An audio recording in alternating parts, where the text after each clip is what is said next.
कि आर भारत भी अपने आप पे गर्व महसूस करे, हमारी टीआरपी बढ़ गई है। तो अब आज तक को लग रहा होगा कि नहीं, इनकी टीआरपी बढ़ गई तो अब हम ऐसा क्या स्टंट करें जिसको पूरा देश गाली दे रहा है, और उसी व्यक्ति का बाद में आप इंटरव्यू करेंगे, ऑब्वियस सी बात है उसको लोग देखेंगे, टीआरपी बढ़ेगी आपकी चैनल की। इसमें सुशांत सिंह राजपूत मुझे लगता हो गए हैं सेकेंडरी, कि उनकी डेथ कैसे हुई। अब ये मीडिया में आपस में इनका कॉम्पिटिशन है कि कौन कितनी टीआरपी ले ले। कि अगर सुशांत सिंह राजपूत ड्रग लेते थे तो ऑटोप्सी में आना चाहिए था, वो क्यों नहीं उसमें आया। नमस्कार, मैं शर्मा और आप देख रहे हैं नेटिक न्यूज़। सुशांत सिंह राजपूत की मौत एक तरह से रहस्य बन गई है। आए दिन हर रोज़ एक नए खुलासे हो रहे हैं। ऐसे में ड्रग्स का एंगल भी सामने आ रहा है, और जिस तरह से गवाहियाँ हो रही है तो उससे कहीं ना कहीं ये लग रहा है कि सुशांत सिंह राजपूत की मौत क्या वाकई में एक आत्महत्या है या फिर इसमें कोई फाउल प्ले है। इसी को लेकर हमारे साथ बात करने के लिए मौजूद हैं सुप्रीम कोर्ट की एक जानी मानी वकील सीमा कुशवाहा जी। इनसे जानते हैं। बहुत बहुत स्वागत है सीमा जी आपका नेटिक न्यूज़ पर। सबसे पहला सवाल मैं आपसे ये पूछना चाहूँगा कि क्या वाकई में जो पूरा देश पूछ रहा है, क्या वाकई में एक आत्महत्या है या फिर कोई फाउल प्ले है? देखिए, इसमें अभी भी मैं कहूँगी कि पूरी तरीके से कोई भी इस केस में नहीं बता सकता है कि आत्महत्या है या फिर ये उनका प्लान मर्डर है, क्योंकि ये मैटर अभी इन्वेस्टिगेट कर रही है सीबीआई। लेकिन जिस तरीके से स्टार्टिंग से अगर देखें, जब सुशांत सिंह राजपूत के ये न्यूज़ चली कि उन्होंने सुसाइड कर लिया, तो वो न्यूज़ ही गलत चलाएगी। मुंबई पुलिस की जो नेग्लिजेंसी थी वो ये बताएगी उसमें कि सुशांत सिंह राजपूत ने सुसाइड कर लिया, जबकि उनके पास कोई भी सुसाइड नोट नहीं था। उसके अलावा आप देखेंगे कि जब उनकी डेड बॉडी को, जो कि जो बांद्रा में उनका घर था, तो बांद्रा का जो सरकारी अस्पताल था, जुरिस्डिक्शन उसी का था इन्वेस्टिगेट करने का, पोस्टमार्टम करने का, मेडिकल करने का। लेकिन ये उनकी डेड बॉडी को ले जाता है कूपर हॉस्पिटल में। कूपर हॉस्पिटल में जब उनका ऑटोप्सी होता है, ऑटोप्सी में आप देखेंगे कि टाइम जो है वो मेंशन नहीं है। अब जब टाइम मेंशन नहीं है कि सुशांत सिंह राजपूत की जब डेथ हुई है वो किस टाइम हुई है, जब ऑटोप्सी हो रही उससे कितने घंटे पहले हुई है, वो ये इन्होंने मेंशन नहीं की। लोगों का एलिगेशन था कि इसमें करीब उनकी जो डेथ है वो 13 जून को ही हो गई थी, या उनका मर्डर कर दिया गया था, जब उसमें टाइम मेंशन नहीं है। वीडियो रिकॉर्डिंग जो ऑटोप्सी में की जाती है वो वीडियो रिकॉर्डिंग नहीं पुलिस ने बिहार पुलिस को दी। जब बिहार पुलिस के जो आईपीएस रैंक के ऑफिसर थे वो वहाँ पर पहुँचे, उनको इन्होंने इनलीगल कन्फाइनमेंट में रख दिया, हाउस अरेस्टिंग में, और कहा कि वो क्वारंटाइन है। तो जिस तरीके से इन्होंने कोऑपरेट नहीं किया, उसके अलावा कि सुशांत सिंह राजपूत के आप कमरे में देखेंगे कि जो भी फॉरेंसिक एक्सपर्ट को ले जा करके मुंबई पुलिस को जो भी एविडेंसेस हैं वो कलेक्ट करना चाहिए था, वो नहीं इन्होंने किया। तो फिर इसलिए लोगों ने इन पर एलिगेशन लगाए कि उनका मर्डर हुआ है, ये सुसाइड नहीं है।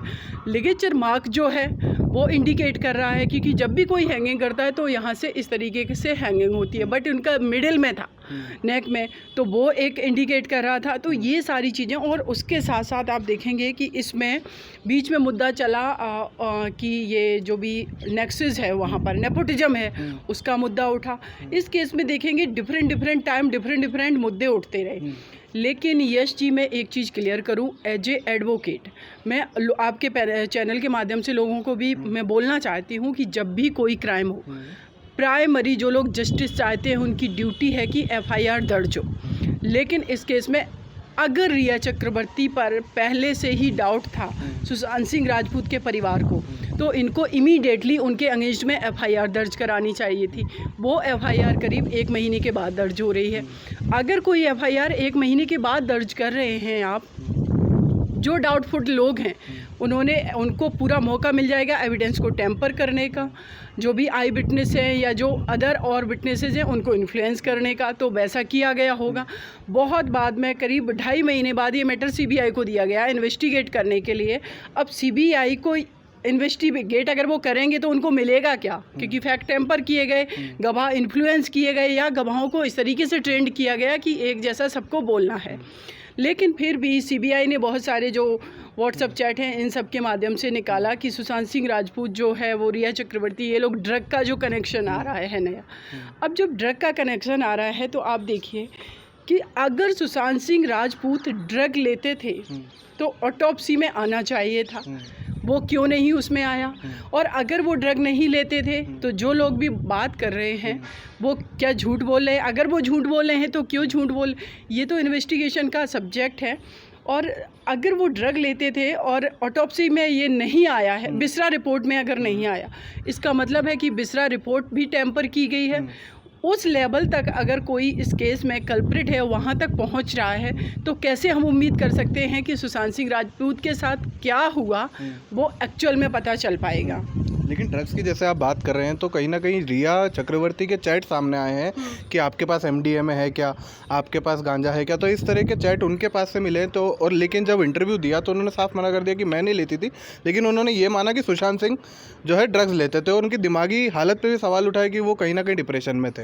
देखिए, वो तो डिप्रेशन वाला पहले जो एंगल था, हम लोगों ने किसी ने विश्वास नहीं किया, क्योंकि हम लोगों का सभी का डिमांड था, देश का जो यूथ था, कि एक्चुअल में उनकी डेथ कैसे हुई ये जानने का हम सबका अधिकार। मैंने भी हमारे प्रधानमंत्री को लिखा, ट्वीट किया, वो चला भी, आप लोगों ने देखा होगा।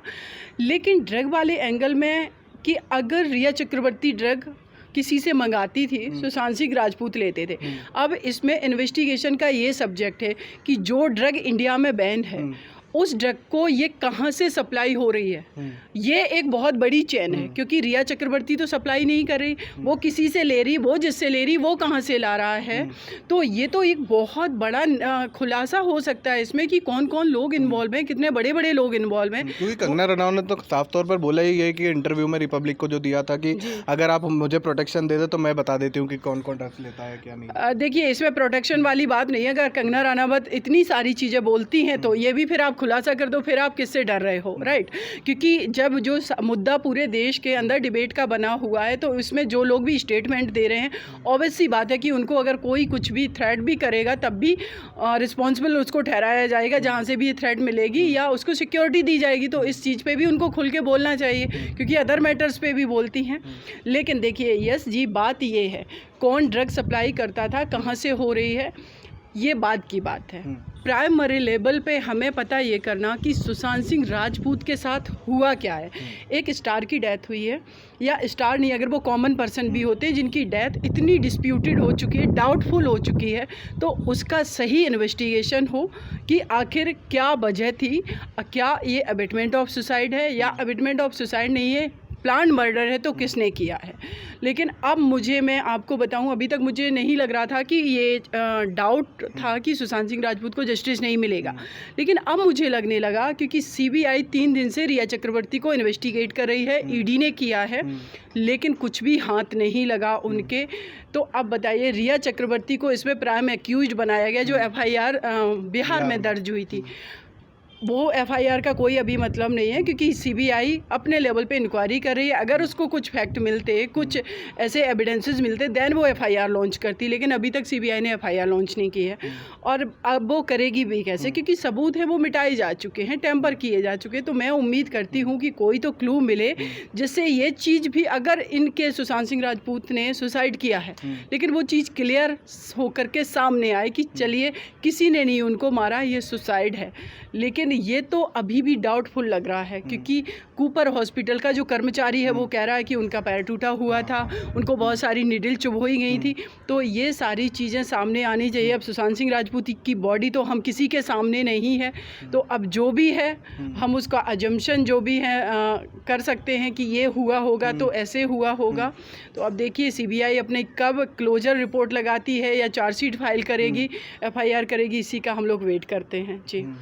ठीक है, तो जिस तरह से अभी इंटरव्यू की बात चल रही है कि जो न्यूज़ चैनल है एक तरह से TRP का अड्डा बन गए हैं, क्योंकि आप रिपब्लिक पे देखेंगे तो वो पूरी तरह से सुशांत सिंह के साथ है। अभी राजदीप सरदेसाई ने जिस तरह से रिया का इंटरव्यू लिया था आज तक पे, उसको किस नज़र से देखते हैं? देखिए, जब कोई भी पर्सन जिसको प्राइम एक्यूज्ड बनाया है उनकी फैमिली ने, तो उस एक्यूज्ड का, प्राइम एक्यूज्ड का इंटरव्यू लेना कहीं से भी मुझे लगता है कि सही नहीं है। इससे क्या होगा कि कोई व्यक्ति अगर डाउटफुल होगा किसी अदर केस में, तो उसको पता है कि वो मीडिया के पास आएंगे और मीडिया सोचेगी कि हमें TRP मिलेगी, क्योंकि ऐसे पर्सन का इंटरव्यू कर रहे हैं जिसको पूरा देश गाली दे रहा है, और उसी व्यक्ति का बाद में आप इंटरव्यू करेंगे, ऑब्वियस सी बात है उसको लोग देखेंगे, TRP बढ़ेगी आपकी चैनल की। और बीच में तो मैंने देखा कि आर भारत भी अपने आप पे गर्व महसूस करे, हमारी TRP बढ़ गई है। तो अब आज तक को लग रहा होगा कि नहीं इनकी टीआरपी बढ़ गई तो अब हम ऐसा क्या स्टंट करें। तो देखिए इसमें सुशांत सिंह राजपूत मुझे लगता हो गए हैं सेकेंडरी कि उनकी डेथ कैसे हुई। अब ये मीडिया में आपस में इनका कंपटीशन है कि कौन कितनी टीआरपी ले ले। ये बहुत ही गलत कल्चर डेवलप हो रहा है हमारी कंट्री के अंदर। और मेरा तो यही मानना है कि देखिए सुशांत सिंह राजपूत के लिए जितना भी हमारा देश का यूथ जो डिमांड कर रहा था जस्टिस की, उसका न्यूट्रल रहना बहुत ज़रूरी है। अगर आप इस तरीके से डिवाइड हुए तो आप या तो राइट विंग फॉलोअर हैं या लेफ्ट विंग फॉलोअर हैं, या पर्टिकुलर चैनल को आप सपोर्ट करें या किसी चैनल को नहीं कर रहे। तो यहाँ तो अगर एक राइट विंग के व्यक्ति के साथ अगर क्राइम होगा तो लेफ्ट विंग वाले आवाज़ नहीं उठाएंगे, लेफ्ट विंग वाले के साथ होगा तो राइट विंग वाले नहीं उठाएंगे। हमारे कॉन्स्टिट्यूशन का क्या होगा, वो तो मीनिंगलेस हो गया ना, क्योंकि यहाँ तो फिर पूरा सिस्टम भी मैनिपुलेट चीज़ों को करेगा और आप चाहेंगे भी कि सिस्टम हमारे अकॉर्डिंग वर्क करे, तो ये नहीं होना चाहिए। इसलिए मेरे स्पेशली देश के युवाओं से रिक्वेस्ट है कि आप लोग न्यूट्रल रहिए। अगर सीबीआई ये भी इन्वेस्टिगेशन करती है कि सुशांत सिंह राजपूत ने सुसाइड किया है, उनका प्लान मर्डर नहीं है, तो आपको एक्सेप्ट करना चाहिए। और अगर उनका मर्डर हुआ है, जैसे सब लोग डाउट में थे कि जो भी फैक्ट एंड सर्कमस्टांसेस हम लोगों ने देखे, तब भी हम लोगों के लिए खुशी की बात होगी कि एटलीस्ट पता चला कि सुशांत सिंह राजपूत की हत्या के पीछे कौन वजह थी, क्या कारण था। क्योंकि कोई भी आउटसाइडर जाकर के अगर बॉलीवुड इंडस्ट्री में इस तरीके से वर्क करता है, संघर्ष करता है, रूरल एरिया से निकल करके बच्चा कोई भी जा रहा है, तो हर किसी को अपने तरीके से जीने का अधिकार है। उसको कोई इस तरीके से इनलीगल कहेंगे कन्फाइनमेंट में, जो कि रिया चक्रवर्ती पे एलिगेशन लगे कि वो महेश भट्ट से बातचीत करती थी और महेश भट्ट उनको इन्फ्लुएंस कर रहे थे कि आपको कैसे कैसे वर्क करना है। अब परवीन बॉबी वाला भी एंगल आया कि उनको पता था कि सुशांत सिंह राजपूत का परवीन बॉबी जैसा, तो अगर वो वाला एंगल भी है तो मुझे लगता बहुत गलत है कि ये एक डेमोक्रेटिक कंट्री में रह रहे, कला पर सबका अधिकार है। और किसी भी व्यक्ति का इस तरीके से अगर इस दुनिया से चला जाता है, जो कि इतना टैलेंटेड है, अच्छा इंसान है, तो ये तो हमारे देश पे एक बहुत बड़ा धब्बा है कि आखिर कहाँ हमारे सोसाइटी का जो स्ट्रक्चर है उसमें कमी रह गई, या हमारे परिवार के अंदर के आपस के रिलेशंस में प्रॉब्लम है, या हम किसी आउटसाइडर के साथ रिलेशन बनाते हैं, जैसे रिया उनके साथ लिव इन में थी, तो क्या वो रिलेशन नेचुरल नहीं था। तो कई एक प्रश्न खड़े करता है। और मुझे लगता है कि आगे आने वाला जो हमारा यूथ है इन सारी चीज़ों को समझेगा। एक्सेस हमें किसी भी चीज़ में जाकर के ना तो कमेंटबाजी करनी है, ना बायस्ड होकर के वर्क करना है। हमें बेसिकली काम करना है अपने संविधान के अकॉर्डिंग, जो हमारा रूल ऑफ लॉ है उसके अकॉर्डिंग, और लॉजिकली हमें सोचना है हर चीज़ पे। तो और उम्मीद मैं यही करती हूँ कि सुशांत सिंह राजपूत के जब सीबीआई पूरा इन्वेस्टिगेशन कंप्लीट करेगी तो सच हम लोगों लेकिन क्या आपको लगता है वाकई में राजदीप सरदेसाई ने जिस तरह से इंटरव्यू लिया, तो कहीं ना कहीं रिया चक्रवर्ती के चरित्र को जो है एक तरह से अच्छे से पोर्ट्रेट करना था दुनिया के सामने? क्योंकि जिस तरह के सवाल थे, इतना कोई तीखे सवाल थे नहीं, वो नॉर्मल अपना मतलब बेगुनाह साबित कर रही थी। देखिए वो स्क्रिप्टेड थे, वो स्क्रिप्टेड सवाल थे। इसमें आप देखेंगे कि रिया चक्रवर्ती का कहना है कि सुशांत सिंह राजपूत फ्लाइंग से डरते थे। जो व्यक्ति अपने 50 ड्रीम्स में फ्लाइंग को प्रायोरिटी पर रख करके, और वो इंटरव्यू दे रहे कि मैं सिर्फ लैंडिंग करना नहीं सीखा हूँ, बाकी वो पैराग्लाइडिंग कर रहे हैं, हर चीज़ कर रहे हैं। तो देखिए, और उसमें भी जो राजदीप सरदेसाई कह रहे अच्छा ओके वो मेडिसिन लेते थे, मतलब आप क्या कर रहे थे?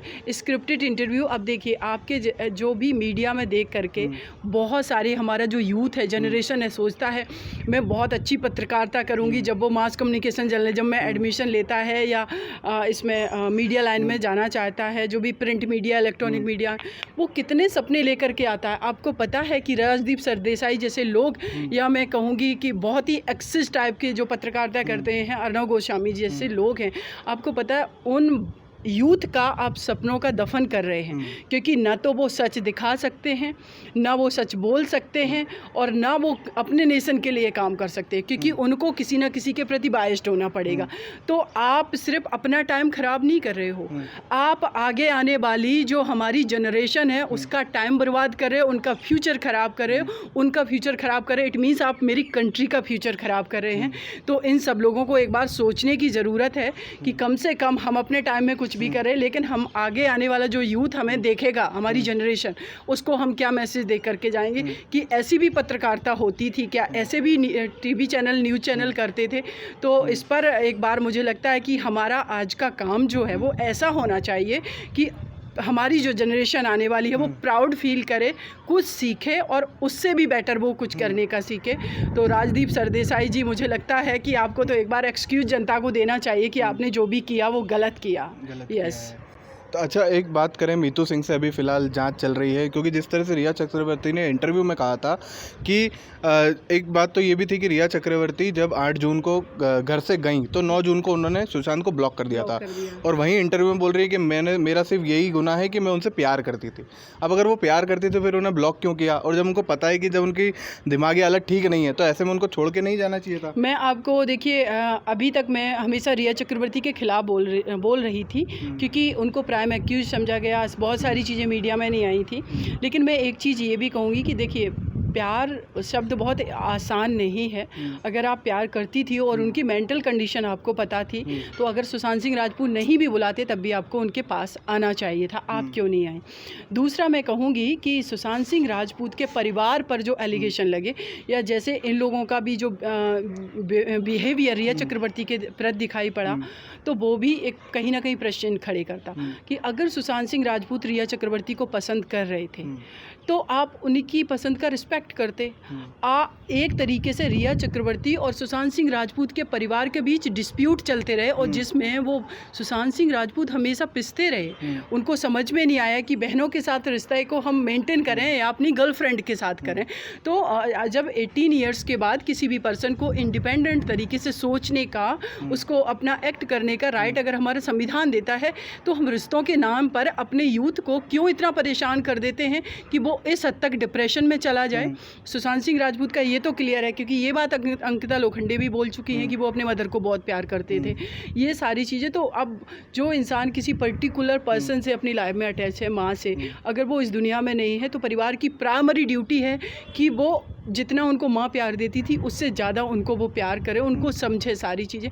तो कहीं ना कहीं देखिए, मुझे लगता है कि अगर कोई व्यक्ति आत्महत्या करता है तो एक एंगल नहीं होता है, उसमें कई एक एंगल्स होते हैं। लेकिन फिर भी मैं कहूँगी कि अभी इस चीज़ पर मैं कोई कमेंट नहीं करूँगी कि ये सुसाइड है या उनका प्लान मर्डर है, क्योंकि सीबीआई इन्वेस्टिगेट कर रही है और जो भी आएगा उसका हम स्वागत करेंगे। अच्छा, चलिए, आप नहीं कमेंट कर रही हैं, एक आखिरी सवाल आपसे पूछ लेता हूँ। टीआरपी को किस हिसाब से आप देखते हैं? क्या वाकई में, क्योंकि जिस तरह से लिखा जा रहा है कि 18 साल का तक का घमंड 18 महीने में चूर चूर, तो आप देखें कि एक तरह से एक चैनल दूसरे चैनल को खुलेआम जो है बदनाम कर रहा है और अपनी टीआरपी के लिए। क्या लगता है, गुस्सा नहीं आता कहीं ना कहीं? देखिए, गुस्सा क्या आता है, देखिए मैं बताऊं ना, ये लोग मेरे देश को बर्बाद कर रहे हैं, मेरे युवाओं को बर्बाद कर रहे हैं, हमारे देश को जो सही डायरेक्शन मिल सकता। क्योंकि अगर देखिए, आज की डेट में किसी भी चीज़ से हम अपनी ओपिनियन बनाते हैं, या तो बच्चा स्कूल कॉलेज में जाता है, वहाँ से ओपिनियन बनती है, या वो अपने परिवार में गार्जियन को देख करके, रिलेटिव्स को देख करके ओपिनियन बनाता है, या फिर वो टेलीविज़न देखता है। और टेलीविज़न की भी बात करें कि जब एक देखिए, मैं मतलब कितनी बड़ी विडंबना है कि जब जो भी मीडिया चैनल्स हैं, बड़े बड़े मीडिया हाउसेज हैं, ये लोग मेन स्ट्रीम मीडिया हैं, जब हमारा यूथ अपना यूट्यूब चैनल खोल करके आया, तो ये लोग यूट्यूब चैनल भी इन लोगों ने खोल लिए, इन्होंने फेसबुक पेज भी बना लिए, इन्होंने इंस्टाग्राम, मतलब वहाँ पर भी ये हमारे यूथ का हाथ से मौका छीनेंगे। तो बताइए, जो ओपिनियन बन रही है और आप बना रहे हो कि टीआरपी के चक्कर में गाली गलौज भी करते हो, आप लोग एक दूसरे को भला बुरा कहते हो, देश से कोई मतलब नहीं है, टेक्नोलॉजी की बात नहीं हो रही, नए इन्वेंशन की बात नहीं हो रही, नई एजुकेशन पॉलिसी आई हमारी 30 ईयर्स बाद, उस पर बात क्यों नहीं हुई? उस पर आज की डेट में मैं आपको बता दूं, हमारे देश की 70% पॉपुलेशन को नहीं पता है कि नई एजुकेशन पॉलिसी आई है और उसमें क्या क्या चीज़ें हैं, क्योंकि मीडिया उसको नहीं दिखाएगी। आप क्या दिखा रहे हो? लड़ाई झगड़ा कर रहे हो टीआरपी के चक्कर में। तो ये सब मुझे लगता है कि अभी तो आपको लोग बहुत नहीं बोलेंगे, लेकिन आप हमारे देश का नुकसान कर रहे हो, और ये नुकसान आपको आज नहीं, आपके इस दुनिया से जाने के बाद, या जब बुढ़ापा आएगा तब आप सोचोगे बैठ के कि अगर हम ऐसा नहीं किए होते तो हमारा जो यूथ है, आज से जो आज बच्चा 3rd, 2nd, 1st क्लास में या 10th, 12th में वो गाली देगा आपको, तब आपको एहसास होगा। क्योंकि अपने टाइम में जो इंसान न्यूट्रल रहता है, जो ईमानदार रहता है, वो इतिहास बन जाता है, उसकी पूजा होती है और तुम्हारा भी आकलन किया जाएगा जो आगे आने वाली जनरेशन करेगी। तो मैं कहूँगी कि सुधर जाइए। मेरे देश को क्या चाहिए, देश को सही डायरेक्शन देना है, देश के युवाओं को, और हमारे देश को अभी बहुत आगे जाना है। यहाँ का यूथ जो है वो बहुत ही ब्रिलियंट है, उसके माइंड को आप ऐसे डाइवर्ट मत कीजिए, उसके माइंड का ब्रेन वॉश मत कीजिए कि वो अपनी सोचने समझने की शक्ति ख़त्म कर दे। तो इन लोगों को मेरा यही सजेशन है कि अपनी कंट्री के बारे में सोचिए। Thank you. आप देख रहे हैं नेट्रिक न्यूज, साहस सच कहने का।